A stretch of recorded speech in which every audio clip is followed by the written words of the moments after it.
Sejam bem-vindos ao AJ Podcast. Eu sou a Júlia Rani, estou acompanhada da Letícia Giglioli e o nosso querido convidado de hoje é o deputado Eduardo Suplicy. E esse podcast, ele é formado pela Assistência Judiciária João Mendes, que é uma entidade sem fins lucrativos que presta auxílio jurídico de forma gratuita à população de baixa renda, conveniada à Defensoria Pública. E nós somos estudantes de Direito na Universidade Presbiteriana Mackenzie. E se você quer saber mais sobre o nosso conteúdo, mais sobre os projetos dentro da AJ, segue a gente no Instagram, que é @jjoãomendes. E, de antemão, eu quero agradecer a revista Núcleo do Conhecimento, que, para quem não sabe, é quem publica e produz esse episódio. Então, ela é uma grande parceira nossa aqui da AJ e eu quero agradecer pelo apoio à AJ. Então, muito obrigada. E agora eu vou passar a palavra à minha colega Letícia. Primeiramente, eu gostaria de agradecer a sua disponibilidade de estar aqui hoje e participar desse momento com a gente. Eu vou ler brevemente o seu currículo. Eduardo Suplicy é atualmente deputado estadual de São Paulo e é um dos fundadores do Partido dos Trabalhadores, PT. É uma das figuras mais respeitadas da política brasileira, ocupou vários cargos além da atual, como os de deputado federal, senador e vereador do estado de São Paulo, com forte atuação nas pautas sociais e de debate à desigualdade. Primeiramente, eu gostaria de pedir que o senhor me dissesse para você, quem é o Eduardo Suplicy? Eduardo Suplicy, hoje sou deputado estadual, mas é algo que aconteceu concluindo, não sei se concluindo ainda, mas mais de 40 anos de vida pública, né? Eduardo Suplicy nasceu em São Paulo em 21 de junho de 1941. Nasci na casa onde meus pais e minha família moravam, numa casa muito boa, bonita, que ficava na Alameda Casa Branca, esquina com a Alameda Santos, diante do Parque Siqueira Campos. Minha mãe, quando chegou o 8º filho, eu sou o 8º de 11, ela resolveu me ter na própria casa dela, não na maternidade. E disse que eu dei um trabalhão porque nasci com a cabeça muito grande, né? Então, mas meus pais, Paulo Cochrane Suplicy e Filomena Matarazzo Suplicy, com uma família de 11 filhos e filhas. Minha mãe tinha se casado já uma primeira vez, tinha Anésio e Maria Tereza, Lara Campos, filha de Anésio, mas que faleceu quando ainda estava grávida a Filomena, minha mãe, ainda estava grávida de Anésio, né? E da Maria Tereza, que iria chegar. Mas, infelizmente, ele faleceu e daí meu pai, que morava em Santos, certo dia foi ver os navios que chegavam da Europa e, ao visitar o navio, conheceu os pais da minha mãe, minha avó acompanhada das filhas, Maria e Filomena, e ele lá ficou muito animado em conhecer. Minha mãe chegou em casa e falou para a mãe: olha, hoje conheci a mulher com quem eu vou me casar. Só que um dia, andando ali no Gonzaga, ao passar assim numa casa, diante da casa de chá, eis que o Anésio Lara Campos, que jogava tênis com meu pai, diz assim para meu pai, que estava passando: olha, aqui está a minha noiva. E meu pai ficou todo sentido, mas daí as circunstâncias foram tais que depois que ela ficou viúvo, meu pai insistiu em conquistá-la e assim o fez para o resto da vida. Mas o que eu queria assinalar, tendo em conta que vamos falar também da campanha da fraternidade, é que meus pais eram muito católicos e eu tive uma educação onde eles me transmitiram os valores do catolicismo, do cristianismo, de como importante é, claro, nós termos atividades muito positivas, sérias, que podem fazer com que tenhamos como bem nos sustentar em nossas famílias, mas sempre eles chamaram a atenção de como era importante termos um Brasil justo, solidário e fraterno. E então eu tenho um interesse que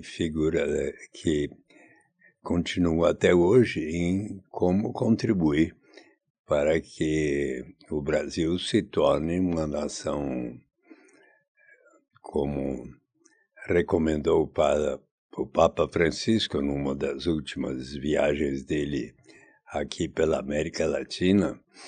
Ele disse aos chefes de Estado colocar em prática aqueles instrumentos de política econômica que possam elevar o grau de justiça na sociedade, para que então você possa ter a paz tanto dentro de cada país como dentre os países, não é? E então, eu que sempre me interessei muito por este tema, não é? De como criar um Brasil mais justo, fraterno, solidário. Para mim, eu tive no Papa Francisco um exemplo simplesmente formidável. E eu costumava muito prestar atenção nas suas declarações no dia a dia, muito bem impressionado. Sempre estive quando ele, por exemplo, desde o início dessas guerras, como entre Rússia e Ucrânia, e Israel e Palestina, ele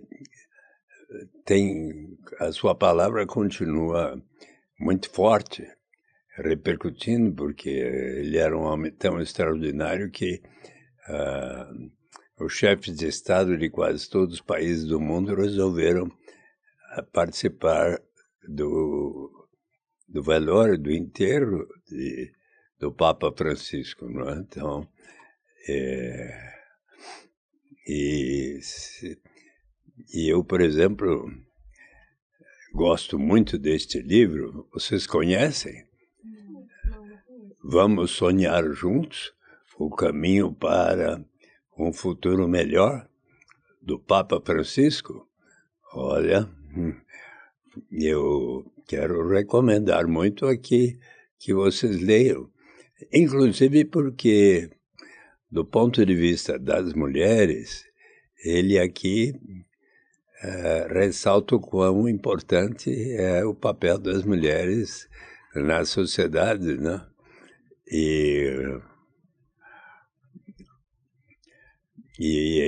ele aqui é uma pessoa que também abençoa a campanha da fraternidade, né? Porque a Igreja Católica, especialmente aqui no Brasil, por diversas vezes tem colocado a importância de, nessa quaresma, nessa Semana Santa e neste ano, nós vamos cuidar especialmente de alguns temas, só para citar alguns, né? Na campanha de fraternidade de 1979, o tema era por um mundo mais humano, preserve o que é de todos. 1986, Fraternidade à Terra, terra de Deus, terra de irmãos. 2002, Fraternidade e Povos Indígenas, uma terra sem males. Em 2004, Fraternidade e Água, água, fonte de vida. Em 2007, Fraternidade e Amazônia, vida e missão neste chão. E campanha da Fraternidade de 2025, aí é que justamente estamos aqui, Fraternidade e Ecologia Integral. Quer dizer, é um tema muito importante e fraternidade e ecologia integral significa estarmos dando muita atenção a tudo que é o meio ambiente, não é?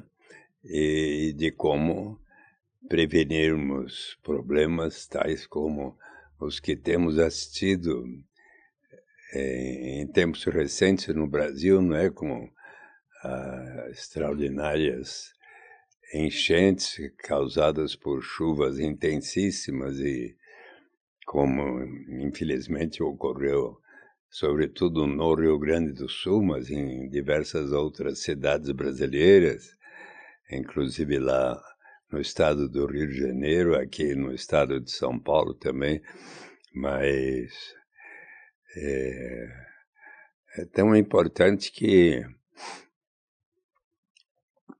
então, nesse livro aqui do Papa Francisco, ele, por exemplo, opina sobre um dos temas que vocês vão me perguntar. Né? Vocês conhecem? Eu deixo para falar daqui a pouquinho sobre isso, tá bom? Tá bom. Pode me perguntar o que quiser. Deputado, como o senhor mesmo falou, o Papa, durante os 12 anos, ele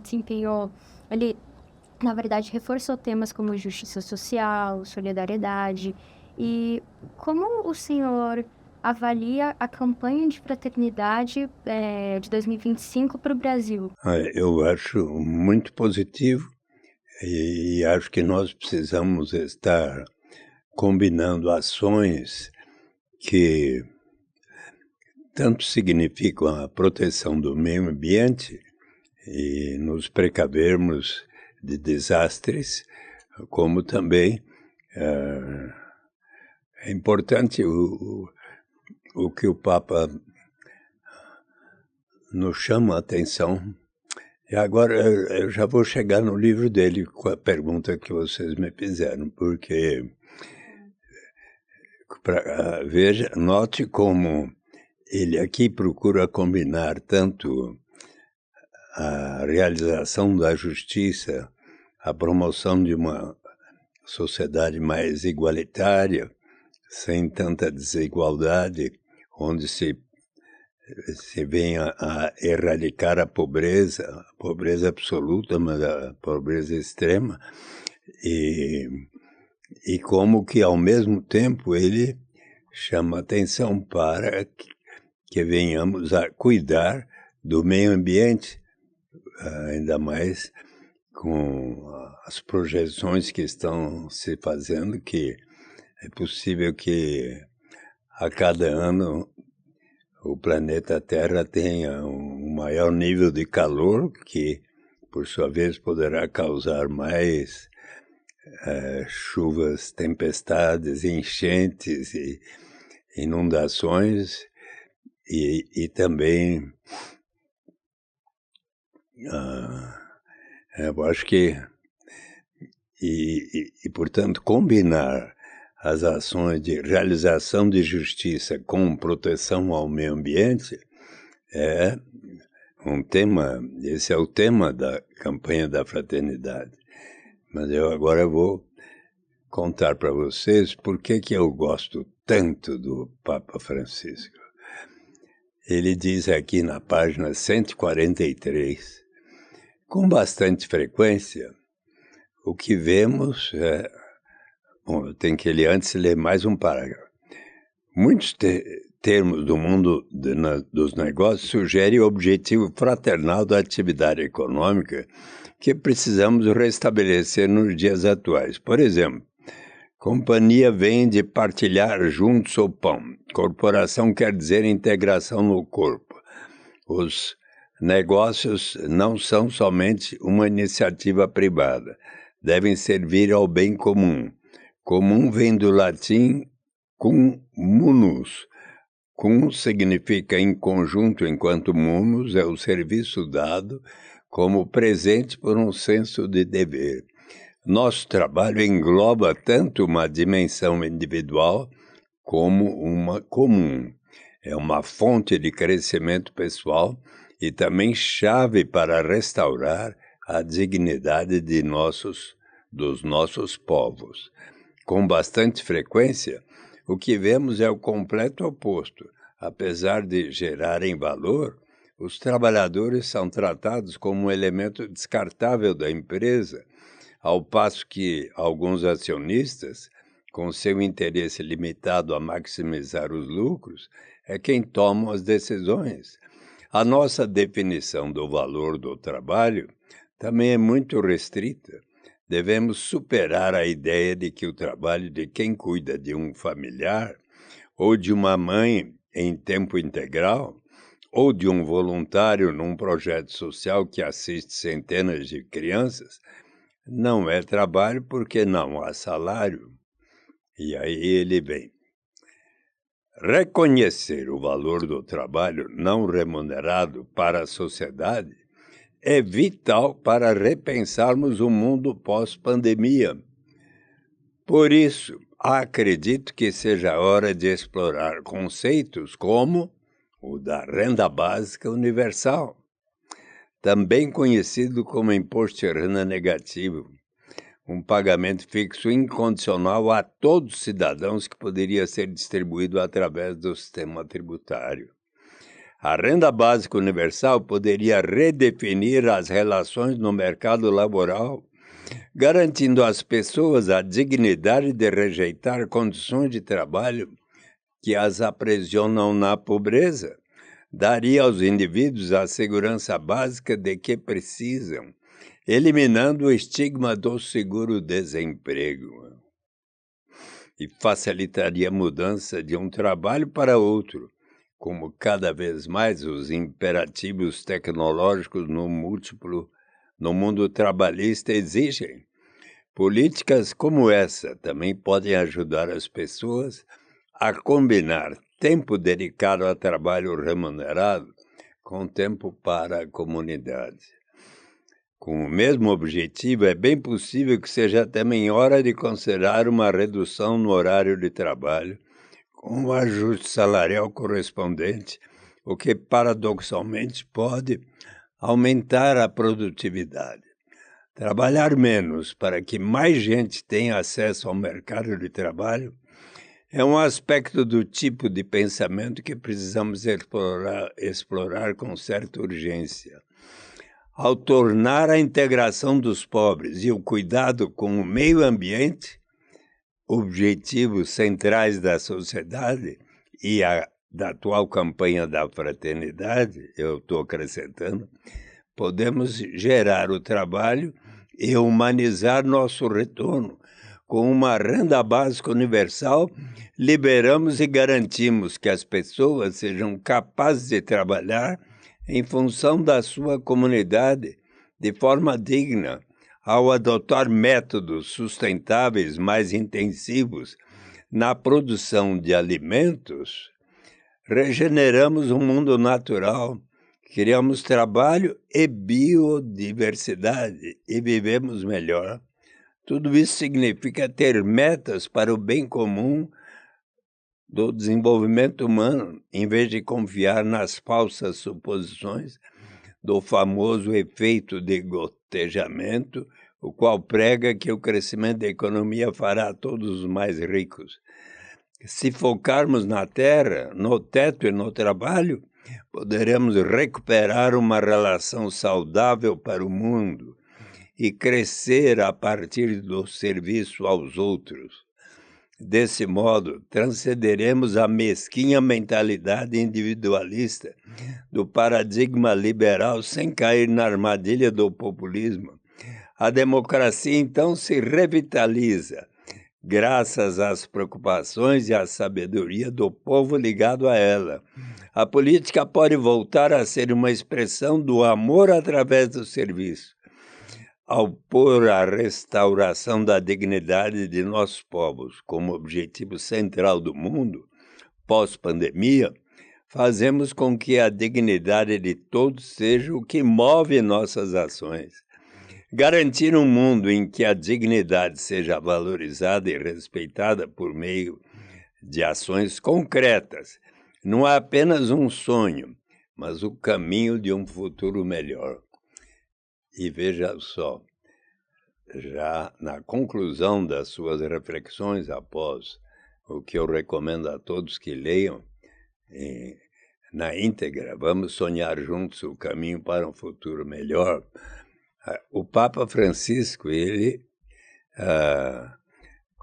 coloca as recomendações que ele faz assim, com muita inteligência, muita simpatia, afinidade com os propósitos, digamos, da Constituição brasileira, quando ali diz, expresso no artigo 3º da Constituição brasileira, que constitui o objetivo fundamental da nação brasileira, erradicar a pobreza e promover os meios de termos uma sociedade mais justa, igualitária.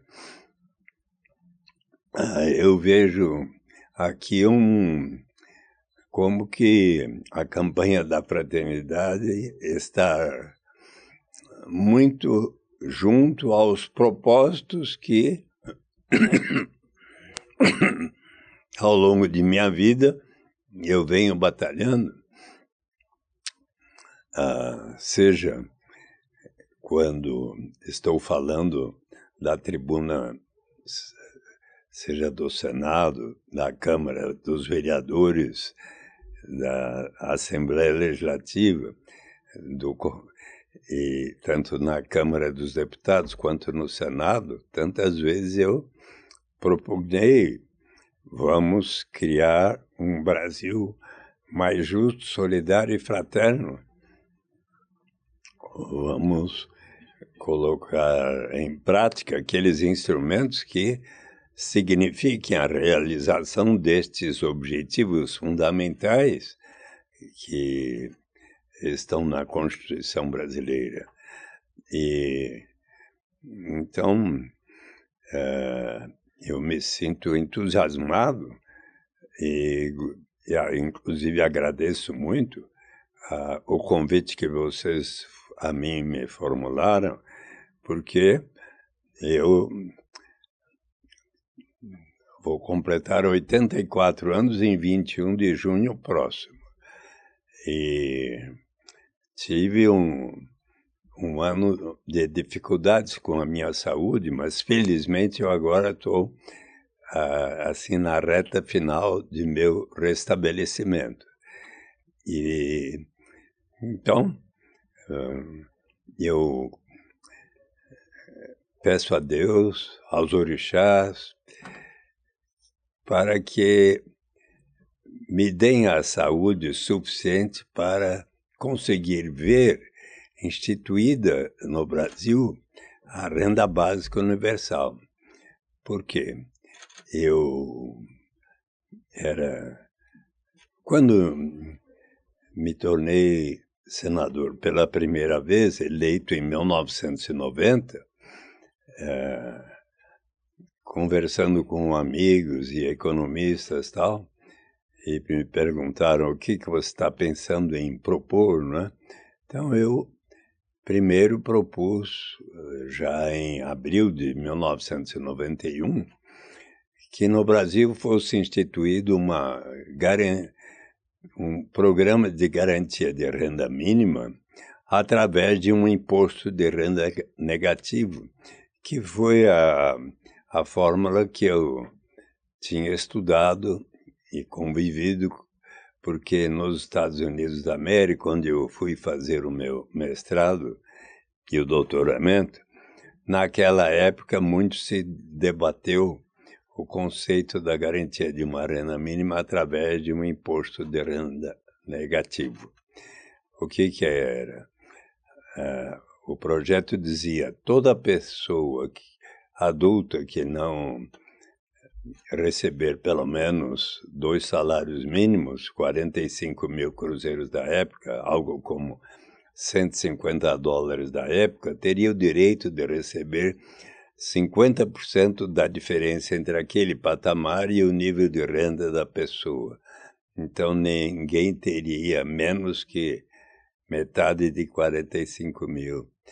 E o projeto foi, inclusive, muito bem recebido no Senado, aprovado com votos de quase todos os senadores e tudo em 16 de dezembro de 91.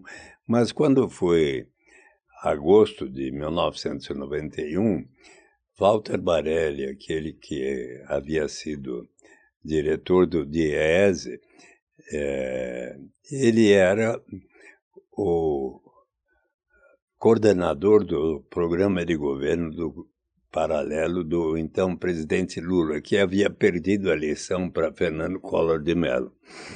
E então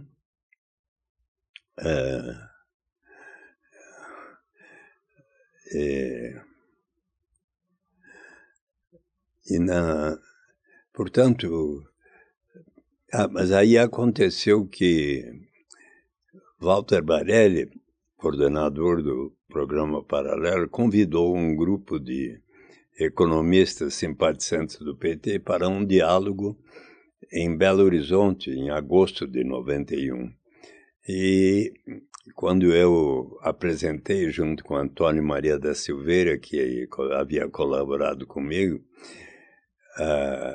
o que era o programa de garantia de renda mínima, eis que o professor, até hoje, da PUC do Rio de Janeiro,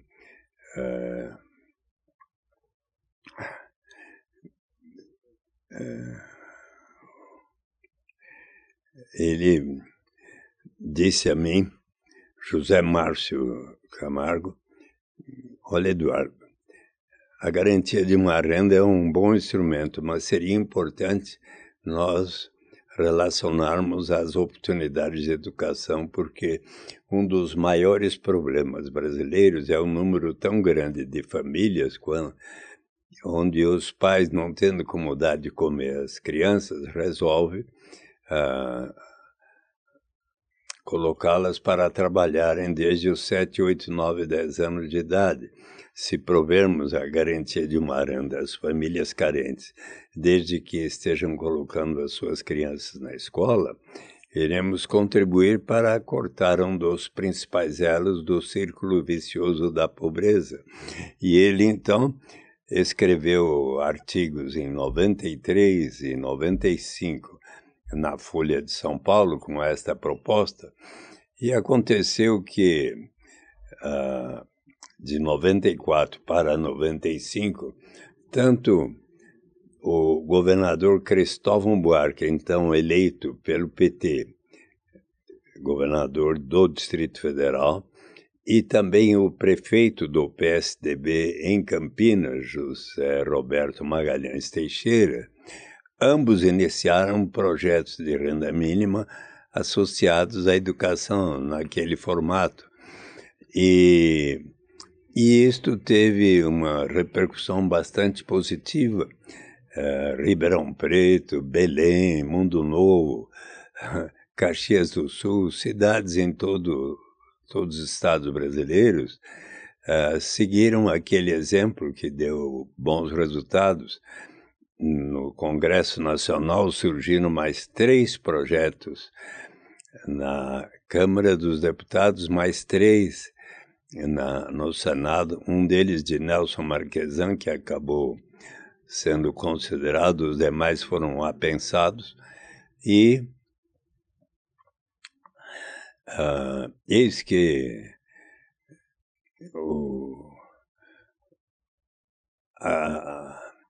estes exemplos fizeram com que esses projetos sugeriam que a União iria financiar os municípios que adotassem programas naquela direção.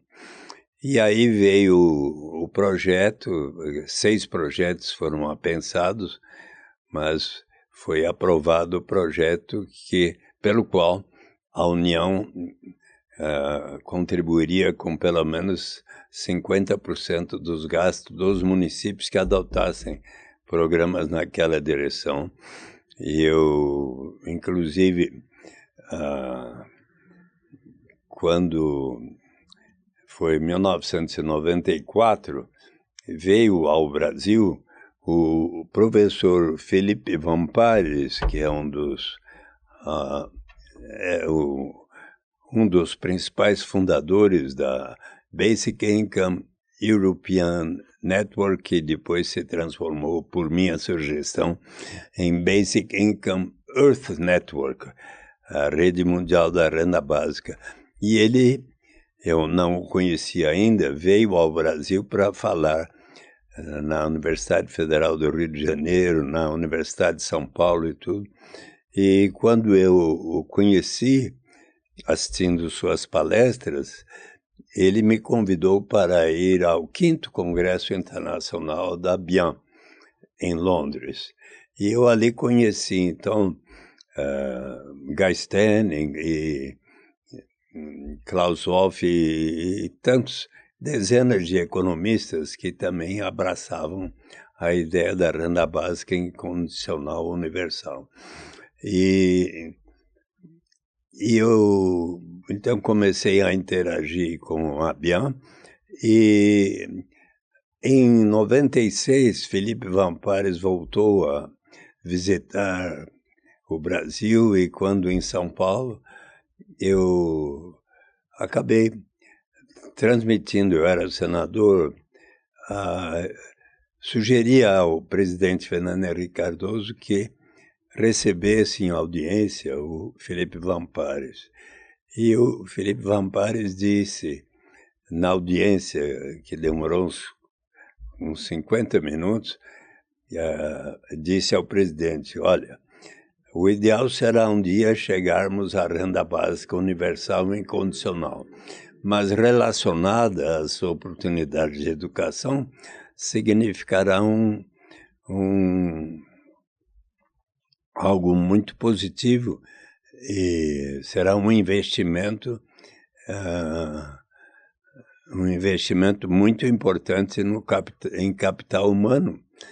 E Fernando Henrique, então, deu o sinal verde tanto para mim, que eu era senador, como para os parlamentares de todos os partidos aprovarem.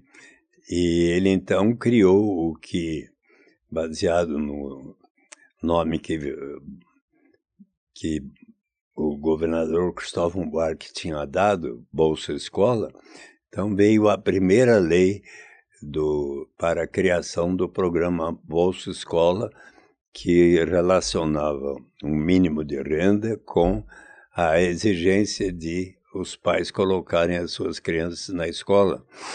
Depois veio também a garantia de uma renda mínima no outro projeto, mas pouco depois, que relacionava a garantia de uma renda mínima às famílias carentes, desde que os pais colocassem as suas crianças para vacinarem nos postos de saúde. Depois ainda veio o auxílio gás para as famílias carentes poderem receber uma quantia mensal para comprar o gás de cozinha. Daí, em 2022, foi eleito o presidente Lula, que tinha como um dos seus principais objetivos o programa Fome Zero. e eu acompanhei quando o ministro do combate à fome em Teresina, em Guaribas e Acauã, no municípios dos mais pobres no Brasil, quando lá foi lançado o programa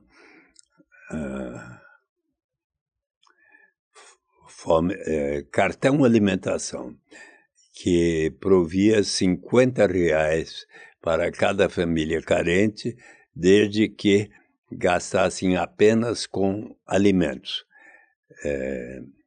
que só poderiam ser gastos com alimentação. Mas em outubro de 2003, mediante a recomendação da sua equipe ministerial, o presidente Lula resolveu simplificar e unificar esses 4 programas no que veio a ser chamado Bolsa Família. E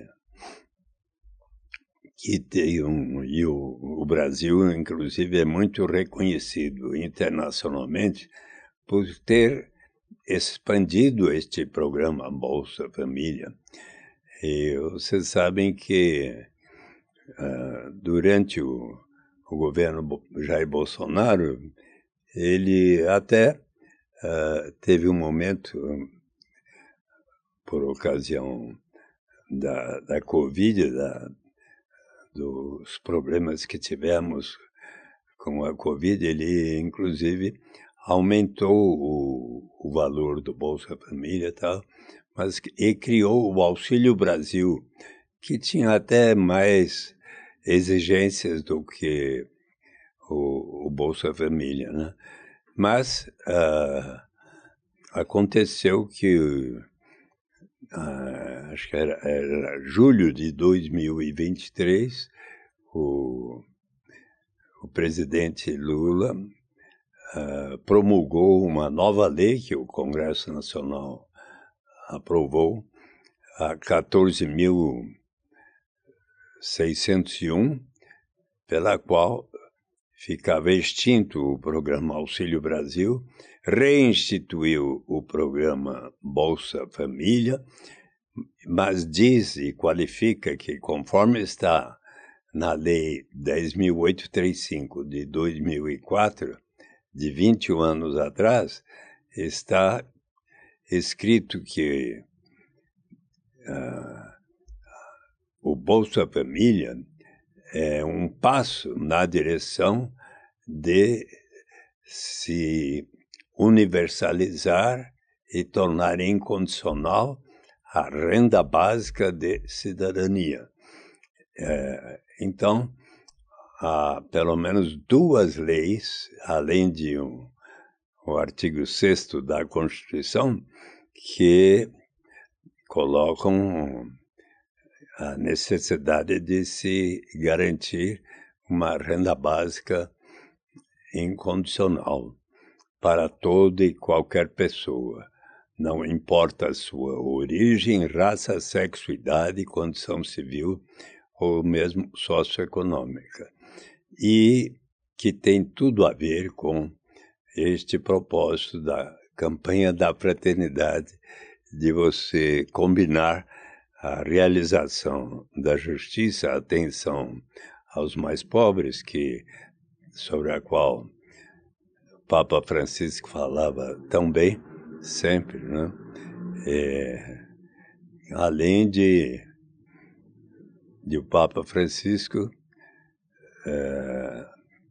a cada momento, né, a cada semana, nesses últimos 2 anos de guerras entre Rússia e Ucrânia, Israel e Palestina, onde ele continuou até o último momento de sua vida a conclamar todos para deixarem as armas e dialogarem, não é? Mas conforme eu procurei lhes transmitir, eu avalio que, dentre aqueles instrumentos de política econômica que possam elevar o grau de justiça, a renda básica universal é das mais importantes. E posso lhes explicar por que vai ser até melhor quando tivermos a renda básica universal? Vamos pagar a toda e qualquer pessoa, diz a lei,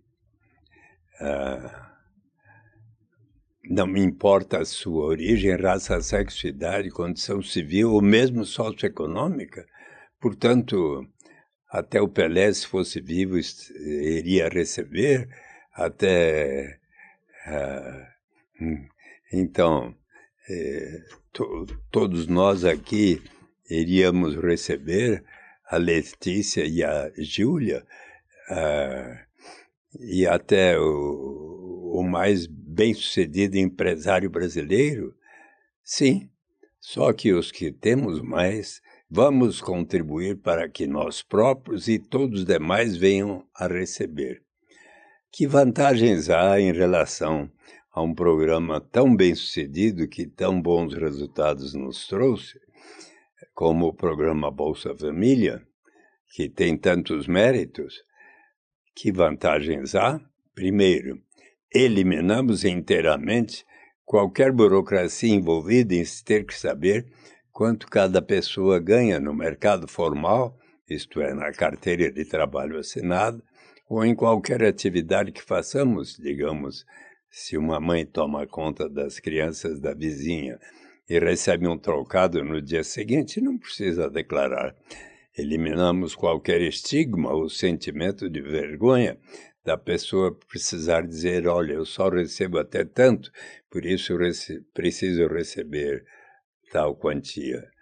Eliminamos também o chamado fenômeno da dependência, que acontece quando você tem um sistema assim, olha, se eu conseguir esse trabalho, eu vou receber isso, mas daí vem o governo e me retira o que eu estava recebendo naquele programa, eu talvez desisto e entro na armadilha do desemprego ou da pobreza. Mas se todos continuarmos da renda básica em diante, sempre haverá o estímulo ao progresso. Será mesmo? Será que não vai causar a ociosidade? O que é que nós vamos fazer com aquelas pessoas que tenham uma tendência inarredável à vagabundagem? Será mesmo?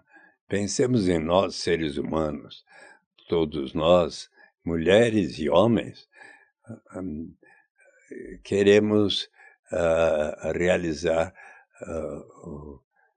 os melhores propósitos e construir o bem-estar de nossas famílias e tudo, e queremos contribuir para que todas as pessoas possam ter tais direitos, né? Mas é do ponto de vista da dignidade, da liberdade do ser humano que teremos a maior vantagem. Por exemplo, o grande prêmio Nobel de Economia, chamado Amartya Sen, professor da Universidade de Harvard e um prêmio Nobel de Economia, em Desenvolvimento como Liberdade, ele diz que desenvolvimento, se for para valer, deve significar maior grau de liberdade para todos na sociedade. E ele, então, dá um exemplo no livro dele de algo que aconteceu quando ele era menino, com 10, 11 anos de idade, por aí. Ele morava em Dhaka, hoje capital de Bangladesh, mas era Índia na época. Seu pai era um bom professor e moravam numa boa casa. Certo dia, ele estava brincando no jardim da sua casa, quando de repente entrou um homem gritando por socorro, esfaqueado nas costas. E entrou o portão adentro, ele chamou por seu pai, que logo veio, e acompanhou seu pai levando aquele homem, Kadermia, para o hospital. No caminho, ele disse, Bem que minha mulher tinha me avisado para não vir a este lugar tão perigoso, caracterizado por lutas étnicas, mas eu não tive outra alternativa senão de aqui neste bairro encontrar um trabalho que pudesse dar o sustento da minha família. Só que, ao chegarem no hospital, aquele senhor Cademia teve uma forte hemorragia e veio a falecer.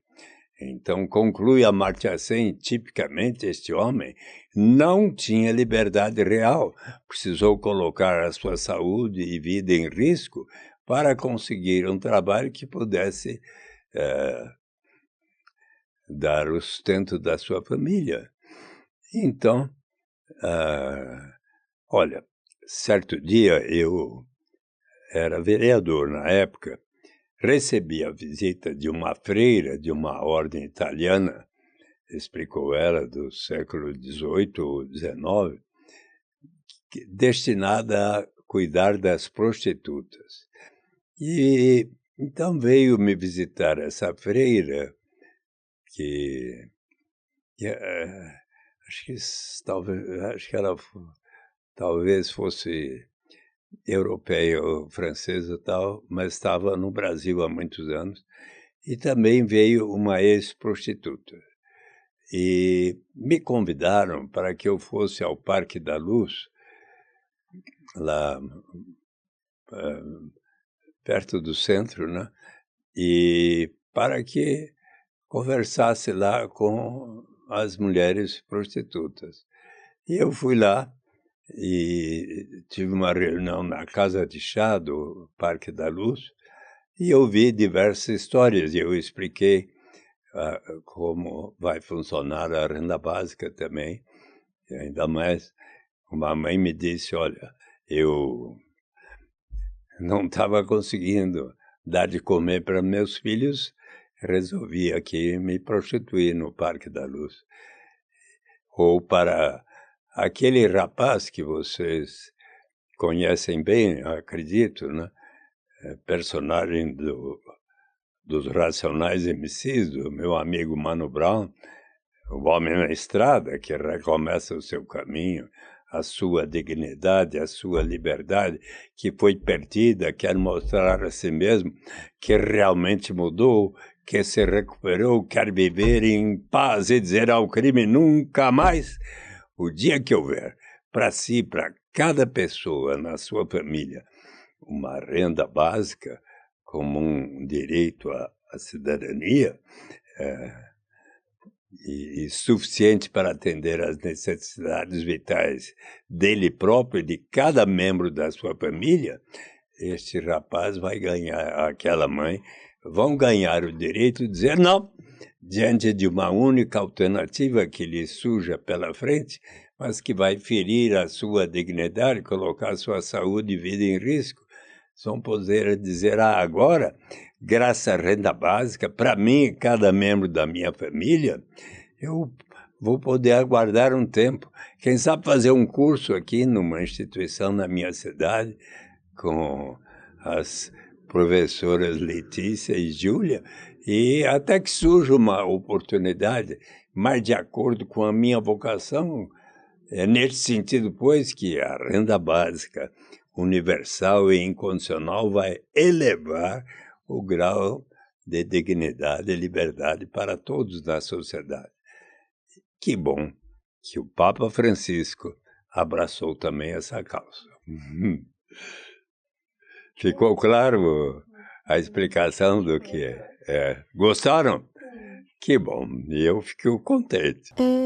A igreja tem sido historicamente uma força política no Brasil. O senhor acredita que a mensagem do Papa pode influenciar debates legislativos hoje? Eu espero que sim, tenho confiança de que sim. Eu, inclusive, já dei este meu livro, Renda de Cidadania, para Dom Odilo Scherer e tudo. E também em 2022, eu acompanhei os jovens que estavam trabalhando na economia de Francisco e fomos até Roma e o Vaticano, e ali pude rapidamente conhecer o Papa, pedi a um cardeal que me levasse até ele, em meio à multidão, na Praça Dom Pedro, e no dia seguinte fui também a um lugar onde eu estava querendo dar pessoalmente o meu livro, e levei, mas tinha muita gente naquele lugar para chegar perto do Papa, então pedi a um rapaz que era um dos organizadores lá, que pudesse levar, e eu de longe falei, eu sou o senador no Brasil, estou mandando. E daí ele levou até as mãos do Papa Francisco, e sabe o que ele falou? É brincalhão, né? E a cachaça não veio?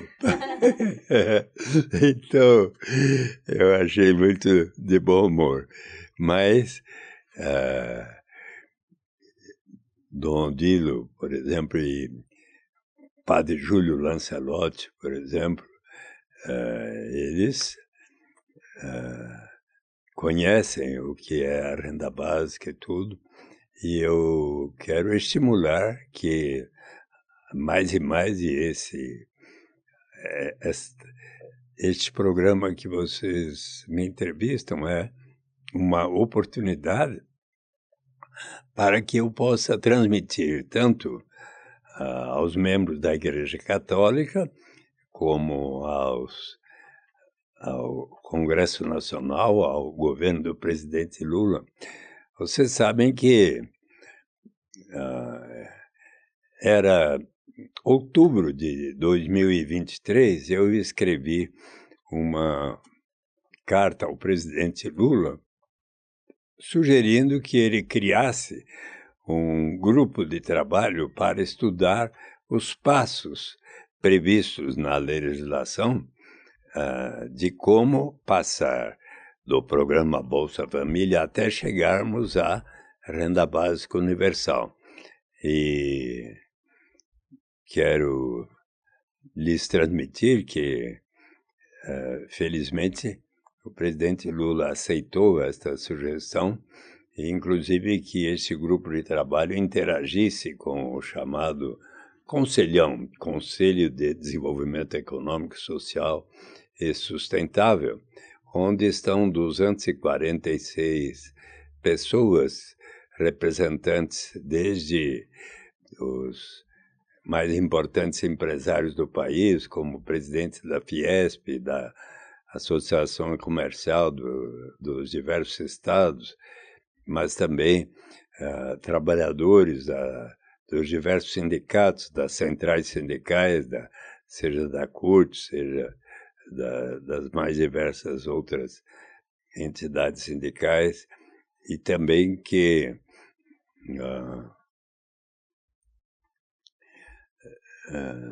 também lá estão representantes até também dos moradores em situação de rua.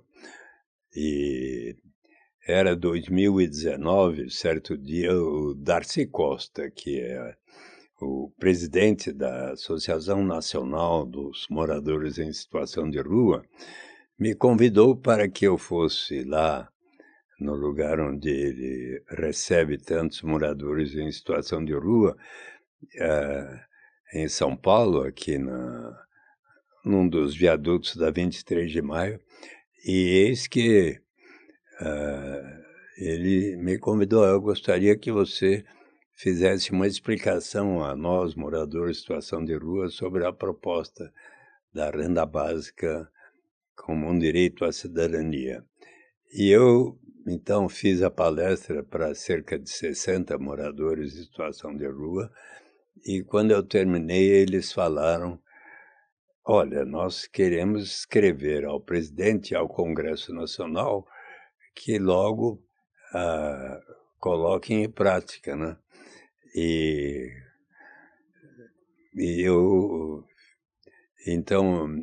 o Darcy Costa, por exemplo, é um dos 246 membros do chamado Conselhão. Mas ali... aí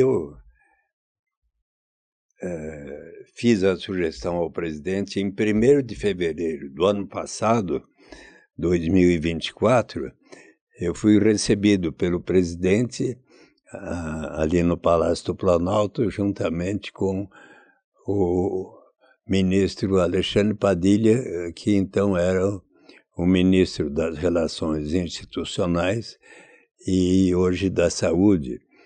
E no diálogo o presidente Lula aceitou a ideia do grupo de trabalho junto ao Conselhão e até orientou o ministro Alexandre Padilha para levar adiante este propósito. Então, de março de 2024 até novembro de 2024, este grupo de trabalho se reuniu em alguns momentos presencialmente, outros, e mesmo que presencialmente, com possibilidade de estar falando de forma virtual, não é? Por computador ou telefone, e aí tivemos de março a novembro 10 reuniões e chegamos a algumas conclusões, e em 12 de dezembro passado, na reunião do Conselhão com o presidente da República e com todos os seus ministros, eu fui convidado para expor em 10 minutos as conclusões deste grupo de trabalho. E assim aconteceu, teve um probleminha porque coincidiu ter sido 12 de dezembro, a semana em que o presidente Lula precisou se hospitalizar por um problema de saúde, mas o então presidente em exercício, o vice-presidente Geraldo Alckmin, presidiu a sessão e recebeu essa proposta com enorme simpatia e entusiasmo, e muitas das pessoas que ouviram as sugestões, preciso contar um pouquinho antes o que aconteceu com o projeto de lei, porque quando eu apresentei era dezembro de 2001, não é? E no Senado, então, foi designado relator o senador Francelino Pereira, que havia sido governador de Minas Gerais, presidente da Arena, e era senador pelo PFL. E ele me disse: Eduardo, eu não serei mais candidato, estou com 81 anos, mas eu quero muito estudar seriamente a sua proposta. E então eu dei a ele este livro, Renda de Cidadania, A Saída pela Porta, que foi publicado pela Cortez Editora e Fundação Perseu Abramo em fevereiro de 2002, no Fórum Social Mundial de Porto Alegre.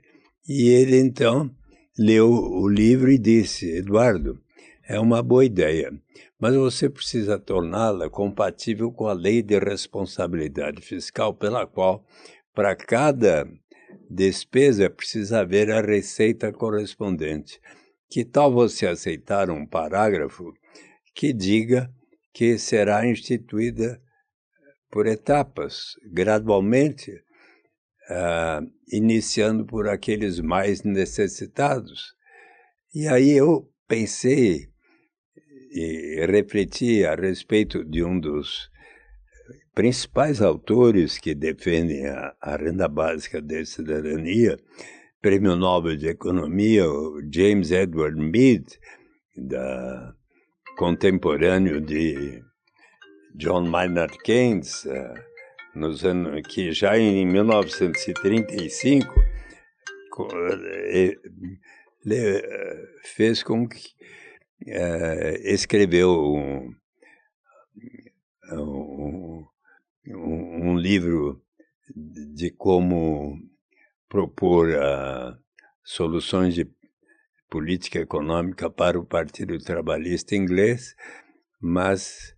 e nos seus últimos anos de vida, 89, 92, 95, ele publicou 3 livros sobre a gatotopia. A gatotopia em grego significa um bom lugar. E ele conta que por um longo tempo esteve em busca de utopia. Por mais que navegasse, não conseguiu encontrá-la. Mas no caminho de volta deparou-se com utopia.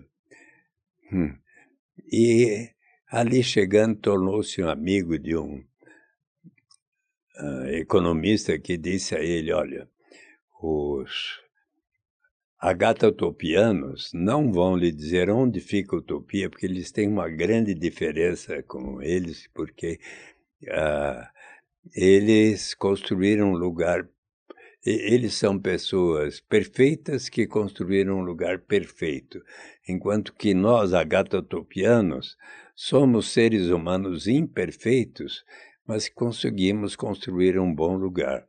E aí ele estudou os arranjos sociais que, por exemplo, para atingir os objetivos importantes, como de obter um maior padrão de vida possível, com a liberdade de os preços e salários se movimentarem para alcançar o maior padrão de vida possível com a combinação dos elementos e fatores de produção com a tecnologia vigente. Também que houvesse a cota de participação nos resultados para que empresários e trabalhadores pudessem cooperar e ter os resultados bem distribuídos. E também, como às vezes, até por causa de guerras, golpes de Estado, como estamos assistindo hoje, você pode ter instabilidades, recessões, depressões na economia, aí será importante você ter um instrumento da renda básica incondicional para prover maior igualdade e combate à pobreza também. E no último capítulo de A Gatotopia, o professor James Edward Mead diz que o importante é você caminhar firmemente em direção àquilo que você deseja, mas se quiser implementar todos os instrumentos simultaneamente, aí vem as grandes instabilidades políticas e tal. Então eu lembrei desta recomendação e aceitei o parágrafo que contribuiu e muito para que não houvesse objeção dos parlamentares, deputados e senadores dos mais diversos partidos políticos. E portanto, ficou, eu acho que vocês merecem receber um exemplar do meu livro, Renda de Cidadania, a Saída pela Porta, né? Não acham? E eu vou fazer com dedicatória aqui ao final. Mas, então, eu aceitei aquela proposta e ficou, então, definido que a renda básica de cidadania será instituída por etapas a critério do Poder Executivo, começando pelos mais necessitados, portanto, como o fazia e o faz até hoje o Bolsa Família, mas agora está na hora de caminharmos, sim, para a renda básica universal. E daí eu então escrevi a carta ao presidente Lula, que acatou a sugestão. No ano passado tivemos 10 reuniões e eu entreguei um relatório que fala, inclusive, de como possíveis alternativas de como financiar a renda básica de cidadania. Vocês conhecem algum lugar do mundo onde se paga um dividendo igual para todos os seus habitantes? Conhecem? Não foram lá ainda? Eu fui. Era 1995, nos anos 90 ainda, eu era senador e resolvi ir até o Alasca, nos Estados Unidos da América. Era os anos 60 para 70, o prefeito de uma pequena vila de pescadores chamada Bristol Bay observou que de lá saiu uma grande riqueza na forma da pesca, mas boa parte da população continuava pobre. Então, disse aquele prefeito, Jay Hammond, aos seus cidadãos, vamos criar um imposto de 3% sobre o valor da pesca para instituir um fundo que a todos pertencerá. Mas o imposto sou contra. Enorme resistência. Demorou 5 anos para persuadir a comunidade. Uma vez instituído, deu tão certo que foi eleito governador, 10 anos depois, governador do estado do Alasca. E aconteceu nos anos 70, era lá por volta de 1976, quando no norte do Alasca, em Prudhoe, se descobriu a enorme reserva petrolífera. Então, o governador Jay Hammond, que eu conheci pessoalmente, um dia que eu estava em Washington, e o Banco Mundial me convidou para fazer uma palestra, onde também fazia uma palestra o Jay Hammond, que explicou isto que eu vou lhes contar. Então,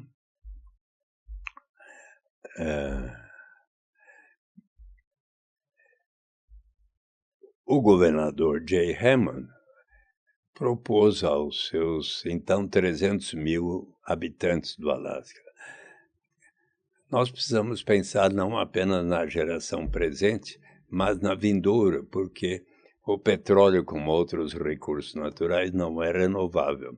Vamos separar pelo menos 25% dos royalties decorrentes da exploração do petróleo para instituir um fundo que a toda a população vai pertencer.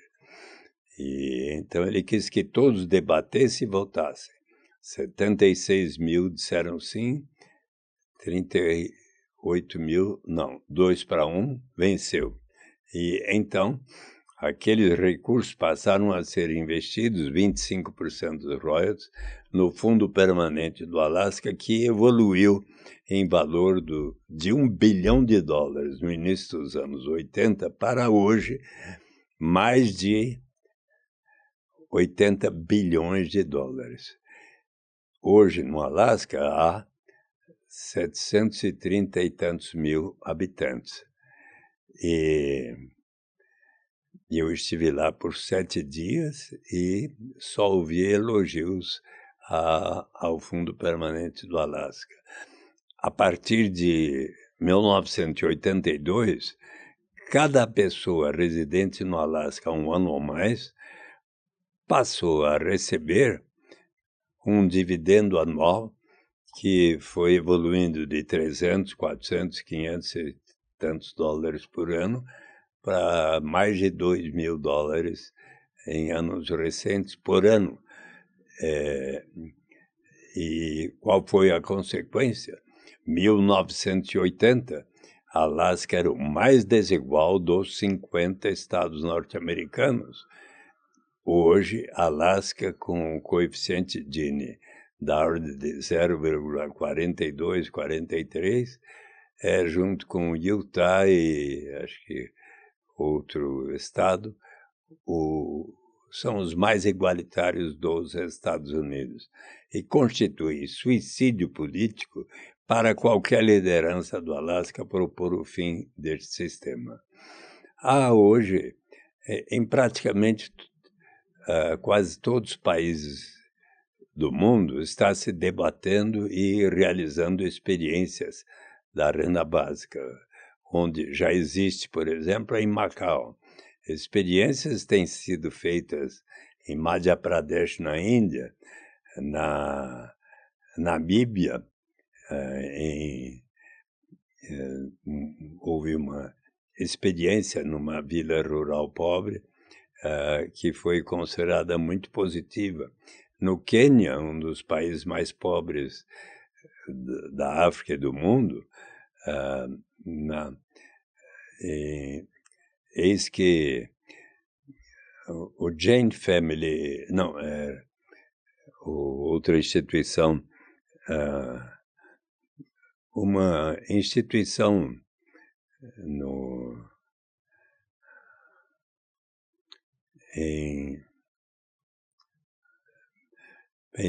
em Macau era uma ex-colônia portuguesa. Quando Mao Tse-tung venceu a Revolução Comunista e criou a República Popular da China, eles deixaram Hong Kong e Macau continuarem sendo da Inglaterra e de Portugal, mas com uma legislação autônoma que veio a permitir que em Macau existissem cassinos que se desenvolveram extraordinariamente a ponto de hoje Macau ter mais cassinos do que Las Vegas, tão conhecida por seus cassinos. E eis que em 2006 aconteceu uma forte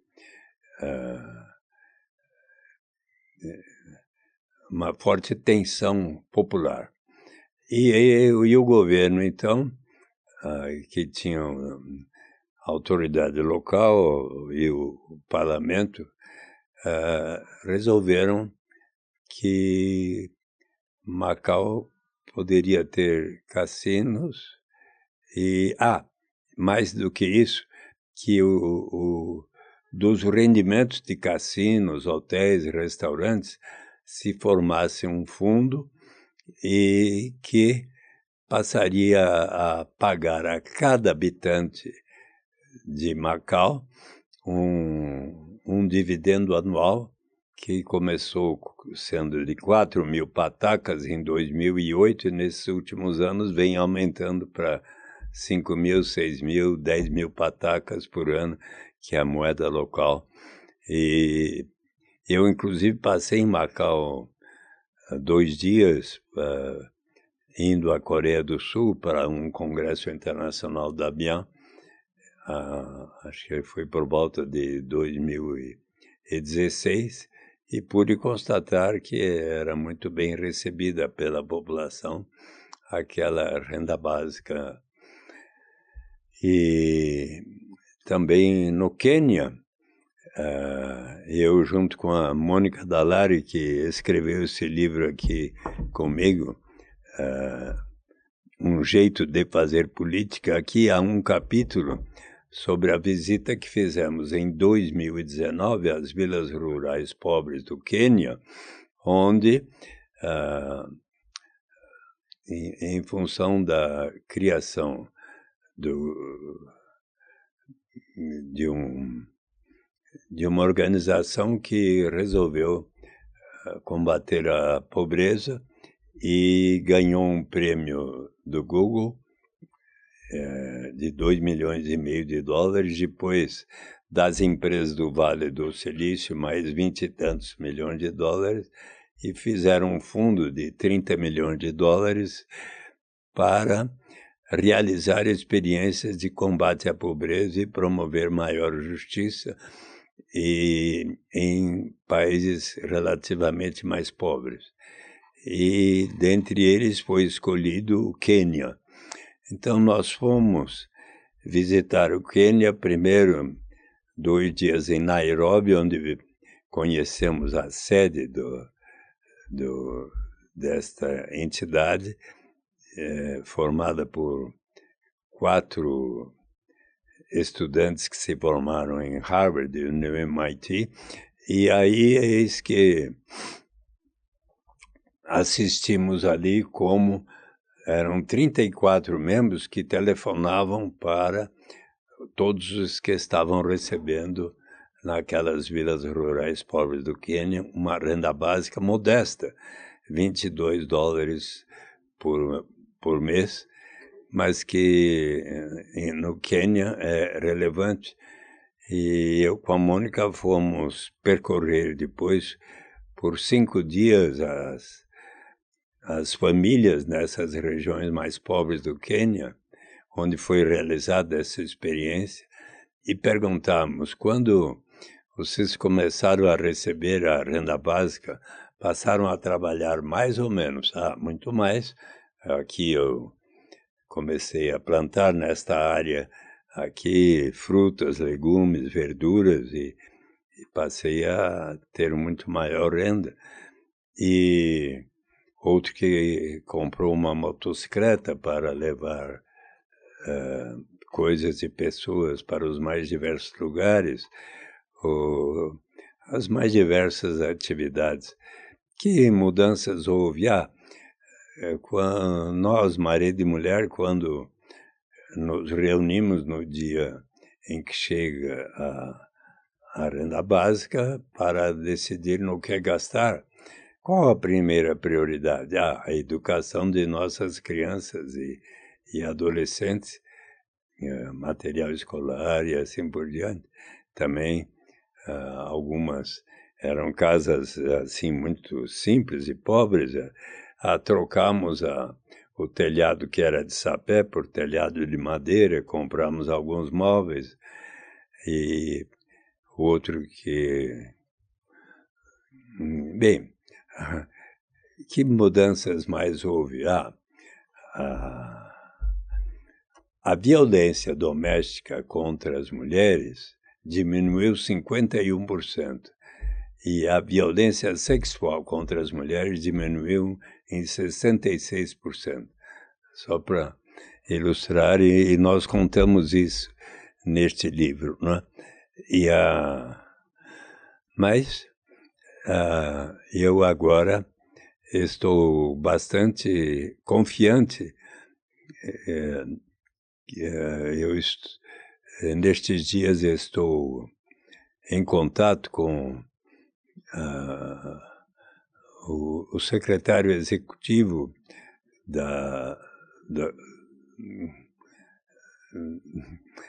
do grupo de trabalho, do Conselhão, que justamente está nos ajudando na organização desse grupo de trabalho. Como o ministro Alexandre Padilha foi para a saúde, ele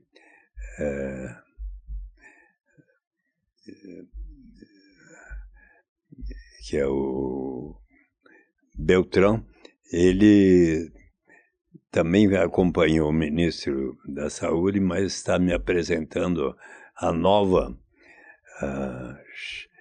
secretária executiva do Conselhão, e com a qual eu comecei a conversar para a retomada dos trabalhos do grupo de trabalho. E nós, nesse grupo de trabalho, estamos estudando e considerando diversas alternativas de financiamento da renda básica universal, desde considerações de separar uma parcela dos rendimentos decorrentes da exploração de recursos naturais, pode ser do petróleo, do ferro, do lítio, dos mais diversos minerais que temos, também através de um sistema tributário mais justo, onde possamos cobrar mais de quem ganha mais, como está sendo proposto pelo governo do presidente Lula e, inclusive, internacionalmente, porque na reunião que será realizada proximamente do chamado G20, diversos chefes de Estado estão considerando a possibilidade de debater, dentre outros, o assunto da renda básica universal. Então, eu tenho, inclusive, isso que vocês me convidaram para falar, né? Eu tenho feito, e digo mesmo que aceito convites para falar nas mais diversas universidades e câmaras municipais, instituições, sindicatos e nos mais diversos lugares para transmitir o quanto que eu acredito que a instituição da renda básica vai colaborar enormemente para resolver alguns dos principais problemas. Vocês, quando começou a proposta da renda básica de cidadania, eu quero lhe dizer que acompanha a história da humanidade. O mestre Confúcio, 520 anos antes de Cristo, no livro das explicações e das respostas, observa que a incerteza ainda é pior do que a pobreza. E pode alguém sair de casa senão pela porta? É uma solução de bom senso, por isso que eu dei o nome Renda de Cidadania, a saída pela porta ao meu livro. E se nós formos um pouco mais adiante na história, 300 anos antes de Cristo, Aristóteles disse em Política que a política é a ciência de como alcançar o bem comum, uma vida justa para todos, provendo-se, portanto, mais para aqueles que têm menos, né? Se nós formos ver o que diz Omar, o segundo dos 4 califas que sucederam a Maomé, ele também observa que é muito importante que nós venhamos a ter maior igualdade entre todos. E se formos ver qual é a palavra na Bíblia Sagrada, no Antigo Testamento, mais citada, é Tzedakah, T-Z-E-D-A-K-A, que em hebraico significa justiça na sociedade, justiça social, que era o grande anseio do povo israelita, dos judeus, como também o é do povo palestino, né? Se nós formos olhar o Novo Testamento, então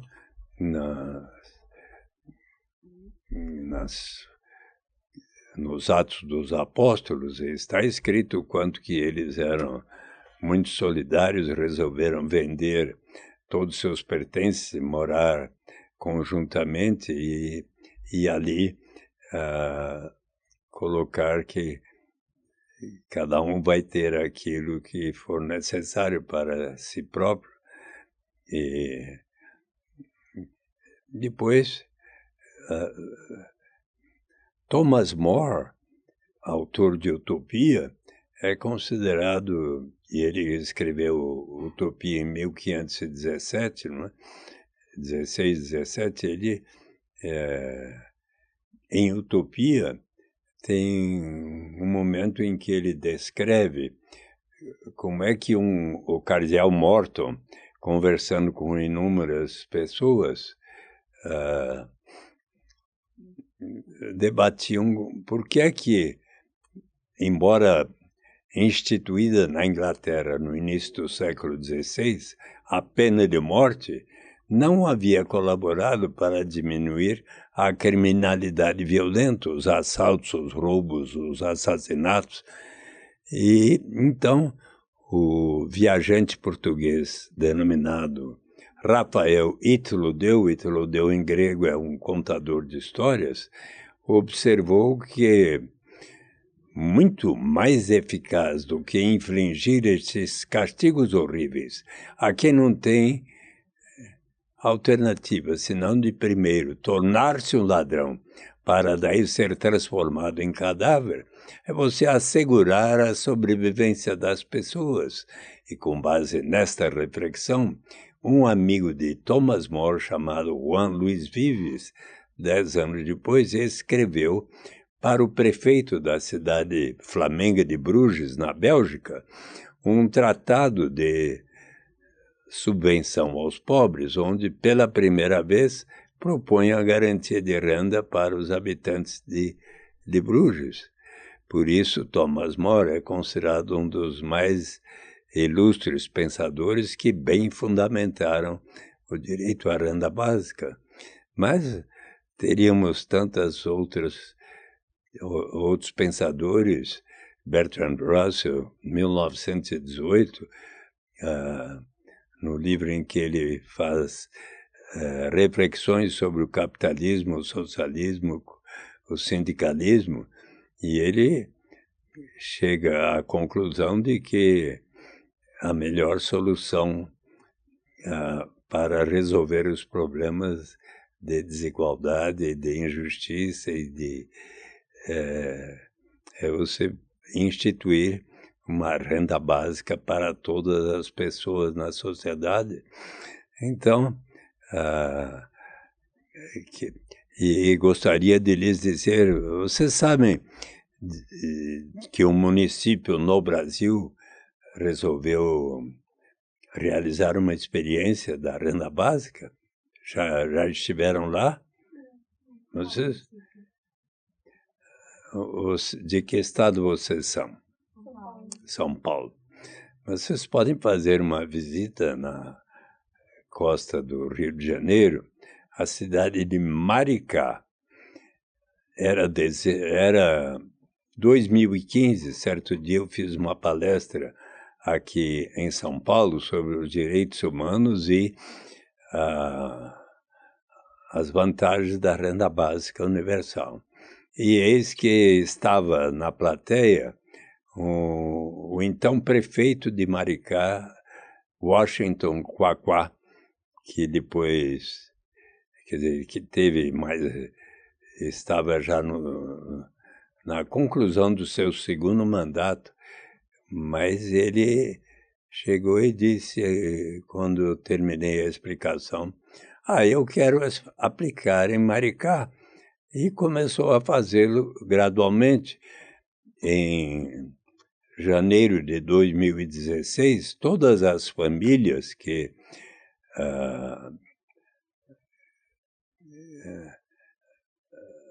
estavam recebendo o Bolsa Família passaram a receber 10 mumbucas ou reais a mais. Mumbuca é o nome da moeda social criada em Maricá, para que as pessoas comprassem os seus bens, especialmente na cidade, para desenvolver a sua economia. E em janeiro de 2017, cada família que recebia o Bolsa Família passou a receber 20 mumbucas a mais por mês. Em 2019, todas as pessoas que estavam inscritas no Cadastro Único, que precisa estar no Cadastro Único para receber o Bolsa Família, todas as pessoas que estavam, 43 mil pessoas, passaram a receber, acho que foi, primeiro 70 mumbucas por mês, depois 130 e assim por diante. Depois, em dezembro passado, 93 mil habitantes de Maricá passaram a receber, acho que 130 ou 170 mumbucas por mês, e 93 mil habitantes significam quase metade da população da cidade, que hoje está assim, cerca de 200 mil. É preciso observar que Maricá tem uma vantagem porque em frente à cidade, há uma base da Petrobras no litoral do Rio de Janeiro. Mas sabem que tal experiência vem chamando a atenção inclusive de muitas pessoas, instituições de pesquisas. Nos Estados Unidos da América, Stockton e cerca de 100 municípios, Stockton fica na Califórnia,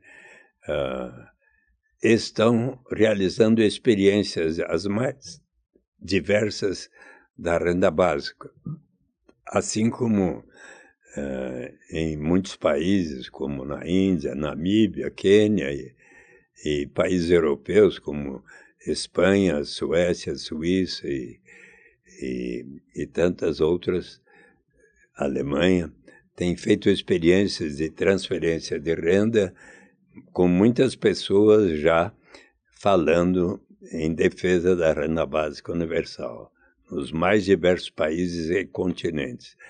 E então,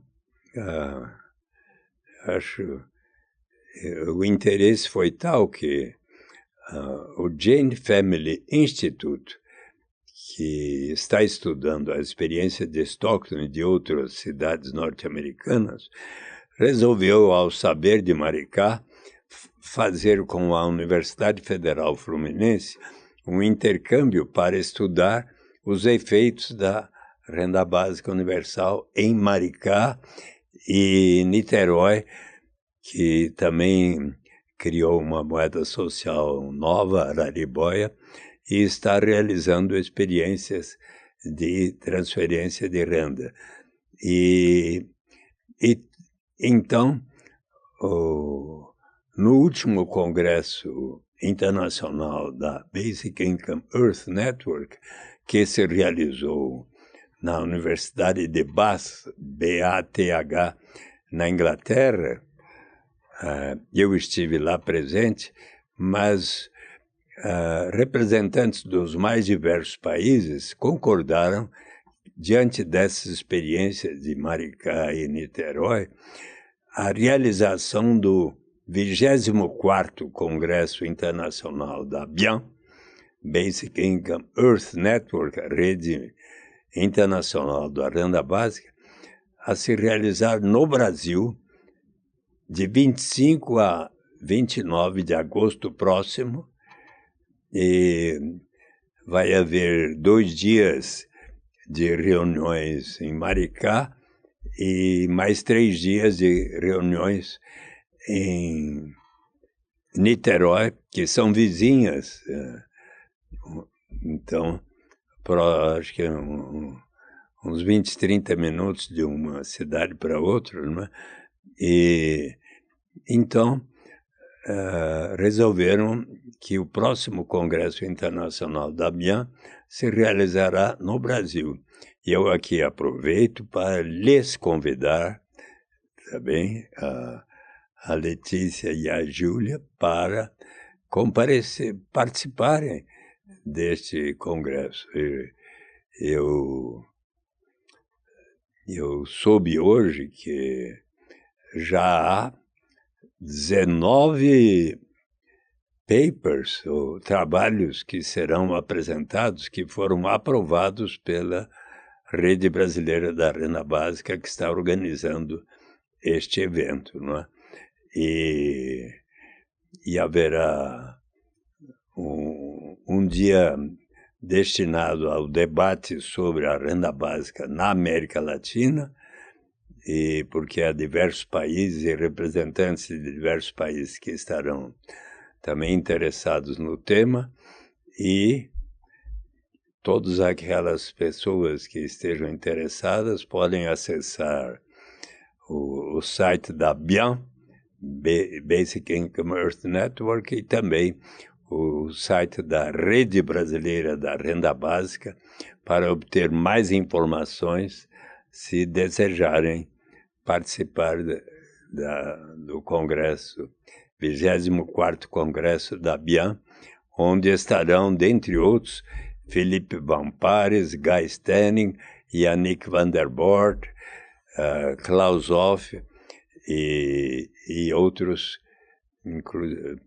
que são estudiosos e defensores da proposta da renda básica no Brasil e no mundo. E é aberto, eu posso me inscrever, entrar no site? Podem todos se inscreverem. Tem no site da BIAN e da Renda Básica, quem quiser pode comparecer. E a informação que obtive essa semana é que já há cerca de 400 inscritos. Deputado, antes da gente finalizar, eu queria perguntar para o senhor se o senhor tem mais algo para dizer para a gente antes de a gente terminar esse episódio. Eu gostaria de... Este livro, eu só estou com esse exemplar aqui, não vou poder lhes dar, mas eu recomendo muito a todos que estão nos assistindo. Papa Francisco, vamos sonhar juntos o caminho para o futuro melhor. Para o Papa Francisco, este é o momento de pensarmos grande, de reavaliarmos as nossas prioridades, o que valorizamos, o que queremos, o que buscamos, de nos comprometermos com as pequenas coisas e de atuarmos para transformar em realidade o que sonhamos. Para sairmos melhores desta crise, precisamos ousar sonhar. E, inclusive, com a instituição da Renda Básica de Cidadania, tal como aqui defende o nosso querido Papa Francisco, quando ele diz que acredito que seja a hora de explorar conceitos como da Renda Básica Universal. A Renda Básica Universal poderia redefinir as relações no mercado laboral, garantindo às pessoas a dignidade de rejeitar condições de trabalho que as aprisionam na pobreza. Daria aos indivíduos a segurança básica de que precisam, eliminando o estigma do seguro-desemprego, e facilitaria a mudança de um trabalho para outro, como cada vez mais os imperativos tecnológicos no mundo trabalhista exigem. Políticas como essa também podem ajudar as pessoas a combinar tempo dedicado a trabalho remunerado com tempo para a comunidade. Que palavra de bom senso! E, inclusive, para se atender bem o apelo da campanha da fraternidade, pensemos na combinação de como avançarmos em direção à prática de políticas que vão contribuir para erradicar a pobreza, promover a criação de um Brasil mais justo, igualitário, onde todas as pessoas possam viver com dignidade e liberdade real. E então, eu gostaria agora de concluir o nosso diálogo escrevendo uma dedicatória para tanto a Letícia quanto para a Júlia. E querem que eu leia a dedicatória ou vocês que vão ler? Eu quero que o senhor leia, por favor. Eu primeiro vou falar e depois escrever.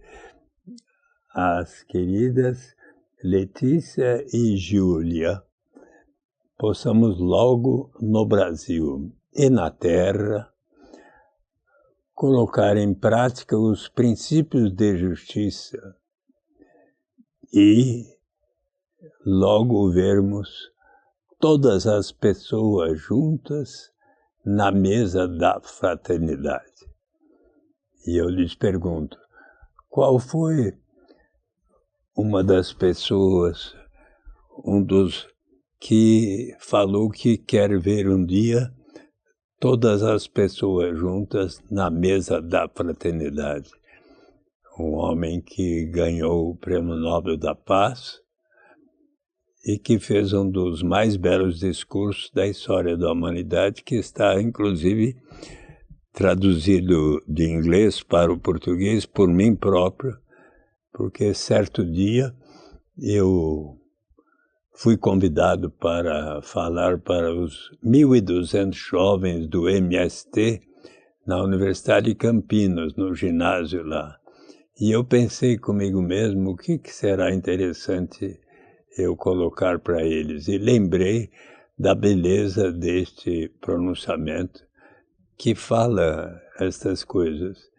E eis que gostaram muito. E por isso que eu estou fazendo essa dedicatória para vocês.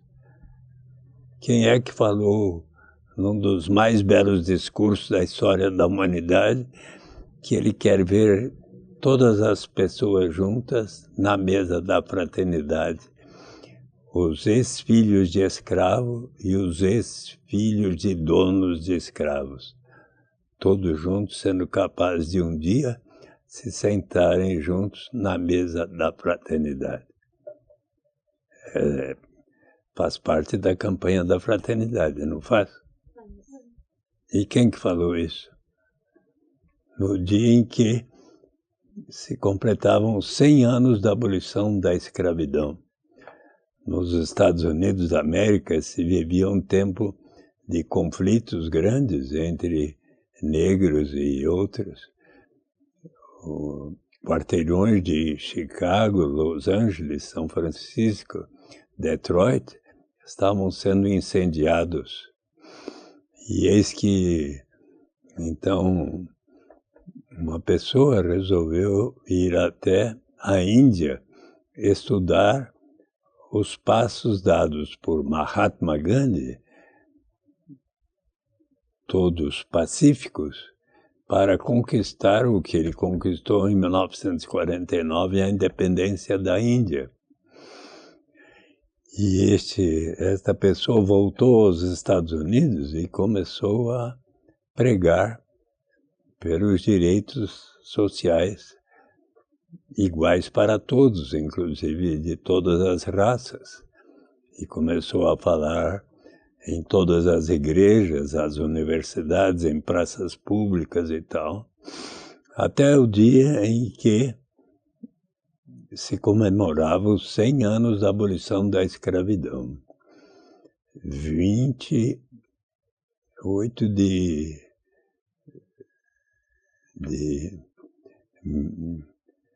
de agosto de 1963. 250 mil pessoas lá se reuniram. Antes, o presidente Kennedy John Kennedy havia o chamado para a Casa Branca e falou: não faça isso, esse pessoal vem aqui e vai destruir a capital. Pode estar certo de que vai ser uma demonstração pacífica. E então vieram líderes de todos os estados norte-americanos, grandes artistas como a Joan Baez, Peter, Paul and Mary, o Bob Dylan e tanto Nina Simone foram lá cantar.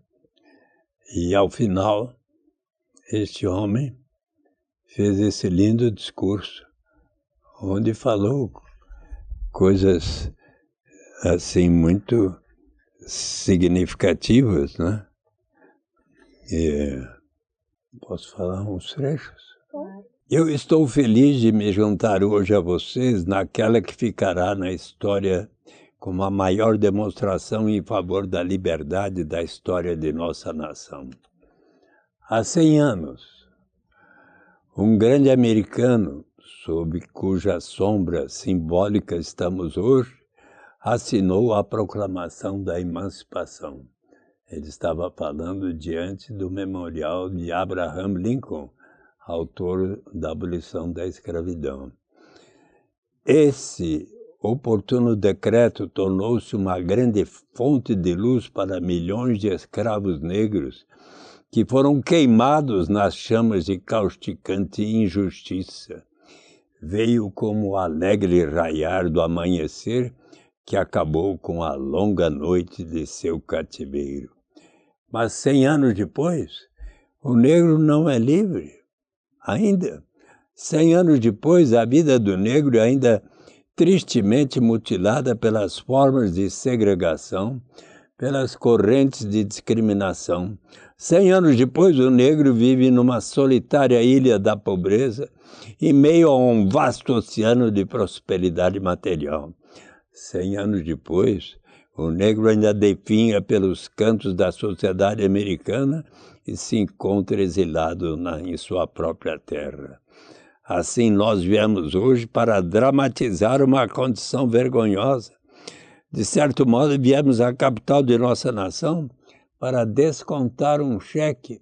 Quando os arquitetos de nossa república escreveram as palavras magníficas da Constituição e da Declaração da Independência, estavam assinando uma nota promissória de que todo americano, sim, que todo americano se tornaria herdeiro. Essa nota era a promessa de que todos os homens, sim, negros, assim como brancos, teriam garantidos os direitos inalienáveis à vida, à liberdade e à busca da felicidade. Mas é óbvio hoje que a América não pagou essa nota promissória no que concerne aos seus cidadãos de cor. Ao invés de honrar essa obrigação sagrada, a América deu ao povo negro um cheque sem fundos, um cheque que foi devolvido com a anotação fundos insuficientes. Nós nos recusamos a acreditar que há fundos insuficientes na grande caixa forte de oportunidades desta nação. E assim viemos para descontar esse cheque, um cheque que vai nos assegurar as riquezas da liberdade e a segurança da justiça. Também viemos para esse lugar rasgado para recordar a América da imensa urgência do momento. Este não é o tempo de nos darmos ao luxo de nos acalmar ou de tomar a droga tranquilizadora do gradualismo. Agora é a hora de tornarmos reais as promessas da democracia, de levantarmos do vale escuro e desolado da segregação para o caminho iluminado de sol da justiça racial. É o momento de levantar nossa nação das areias de movediças da injustiça social para a rocha sólida da fraternidade. Agora é o momento de fazer justiça uma realidade para todas as crianças de Deus. Seria fatal para a noção não perceber a urgência do momento. O verão abrasador do legítimo descontentamento do negro não passará até que haja um outono revigorante de liberdade e igualdade. E ele disse coisas. Eu preciso falar algo para o meu povo que está no limiar caloroso que nos leva para o Palácio da Justiça. No processo de ganhar esse lugar de direito, não podemos ser culpados de ações erradas. Não vamos satisfazer nossa sede de liberdade bebendo do cálice da amargura e do ódio. Precisamos sempre conduzir nossa luta no plano alto da dignidade e da disciplina. Não podemos deixar nosso protesto criativo degenerar em violência física. Todas as vezes e a cada vez nós precisamos alcançar as alturas majestosas e confrontar a força física com a força da alma. Para logo mais adiante, depois vocês vão ler inteiro, ele dizer coisas assim, você já sabe de quem eu estou falando. Eu creio que sim. Martin Luther King. Martin Luther King Jr., quando ele fez esse maravilhoso discurso, I have a dream. Eu tenho um sonho de que um dia, nos morros vermelhos da Geórgia, os filhos de ex-escravos e os filhos de ex-donos de escravos serão capazes de se sentar juntos na mesa da fraternidade. Eu tenho o sonho de que um dia, mesmo o estado de Mississippi, um estado sufocado pelo calor da injustiça, sufocado pelo calor da opressão, será transformado num oásis de liberdade e de justiça. Eu tenho o sonho de que meus 4 filhos pequenos viverão um dia numa nação onde eles não serão julgados pela cor da sua pele, mas pelo conteúdo de seu caráter. Eu tenho um sonho. Eu me emociono cada vez que eu leio esse pronunciamento tão belo. Quando nós deixarmos a liberdade soar, quando nós a deixarmos soar em todas as vilas e vilarejos, em todas as cidades e estados, poderemos ver mais depressa a chegada do dia em que todas as crianças de Deus, homens negros e homens brancos, judeus e gentios, católicos e protestantes, serão capazes de se dar as mãos e cantar as palavras do velho hino espiritual negro. Finalmente a liberdade, graças a Deus Todo-Poderoso, nós somos finalmente livres. Então, para concluir nosso diálogo sobre a campanha da fraternidade, com essas palavras aqui, que muito me estimulam a continuar essa batalha. Inclusive porque foi justamente Martin Luther King um dos principais defensores da renda básica, da garantia de uma renda. No seu livro Para Onde Nós Vamos Daqui para Frente, ele disse que agora está na hora de aplicarmos aquilo que se provou já ser o mais eficiente para erradicar a pobreza, que é a renda básica garantida. Isso está neste livro, outro de Martin Luther King Jr. Então, eu quero muito agradecer a oportunidade de trocar ideias com vocês e sobretudo, estimular que a campanha da fraternidade, em diálogo com o povo brasileiro, venha a colocar em prática aqueles instrumentos de política econômica que possam elevar o grau de justiça, prover dignidade e liberdade a todo o povo brasileiro. Deputado, muito obrigada. Foi uma excelente conversa e eu acredito que quando personalidades como o senhor participam do podcast, eles estimulam o crescimento do trabalho que a gente faz aqui na Jota, então, e também no trabalho que a revista faz em divulgar conteúdo. Então, muito obrigada. E assim a gente chega ao fim desse episódio. Eu quero agradecer a Lê, quero agradecer ao deputado novamente pela participação e falar que é importante que vocês deem um feedback de vocês pra gente conseguir aprimorar o nosso conteúdo. Agradecer a Revista Científica mais uma vez pela parceria e pedir que vocês não se esqueçam de se inscrever aqui no canal deles e seguir também a gente no nosso Instagram, que é @jjomendes. Muito obrigada. Muitíssimo obrigado. Eu queria de novo agradecer esse momento juntos aqui conversando.